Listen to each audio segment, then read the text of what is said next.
Bom, o problema em si é o pedal e o diagnóstico é o seguinte: com a bateria o LED responde,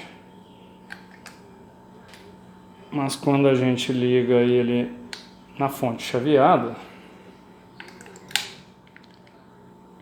esse LED já não funciona. Tá aí.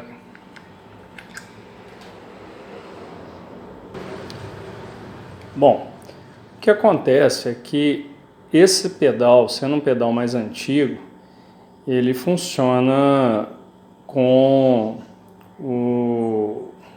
a fonte chaveada da Boss, que é aquela CAC, ou ACA em inglês, né?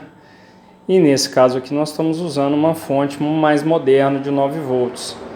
O problema é que as fontes antigas da Boss, elas não tinham assim, não eram bem reguladas. Então a variação, apesar de ser de corrente contínua, ela tinha uma variação muito grande. E eles precisaram colocar esses dois componentes aqui, esse diodo Zener e esse resistor, para diminuir a tensão que chegava, que poderia ser até de 12 volts. Acontece que hoje em dia, a gente usando essas fontes mais modernas, isso não é mais necessário. Então a gente tem que remover esses dois componentes aqui, colocando um jumper, né, para cada um, esse D1, que é o diodo, e o R1. Não vai dar para ver aqui por causa do foco, mas aquele ali é o R1. O nome dele está debaixo aqui desse capacitor. Aqui, ó. Mas esses dois são removidos, a gente coloca o jumper e aí ele passa a funcionar. Vamos testar para ver. Esse é o resistor, 470 ohms. Caso você tenha alguma dúvida ali, porque não está visualizando o nome dele, que é o R1, né? Você pode fazer a medição via multímetro, 470 ohms, ok? Então a gente faz a substituição, né, com esses dois jumpers aqui de cobre.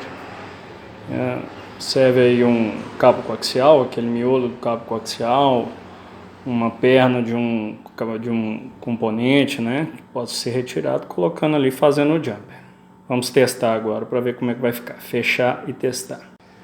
A nossa fonte, então, está chegando aí, 9 volts, né?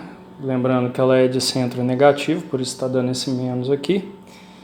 E agora, vamos colocar lá no pedal.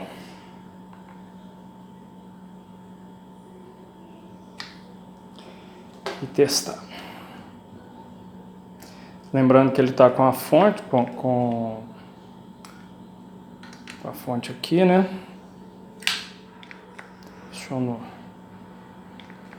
Ok. O que eu queria dizer é que ele está com a bateria. Então, tanto a bateria quanto a fonte, corrigidos agora, voltaram a funcionar. Lembrando que esse pedal, então, funcionaria com aqueles dois componentes com uma fonte de 12, mas agora somente fonte de 9, ok? É isso aí. E isso vale para a maioria dos pedais da Boss mais antigos aí, de 1995 para trás. Esse aqui é de Taiwan, tá? E ele é fabricação dos anos 90. Então, dentro desse esquema, desse tipo de placa, a gente tem essa situação. E aí eu vou deixar uma relação de quais são os componentes que você tem que trocar de acordo com o seu pedal. Nesse caso aqui é um Equalizer GE7, mas isso vale para uma penca de outros pedais da Boss, tá? E eu vou deixar na relação aí para vocês. Valeu? Um abraço.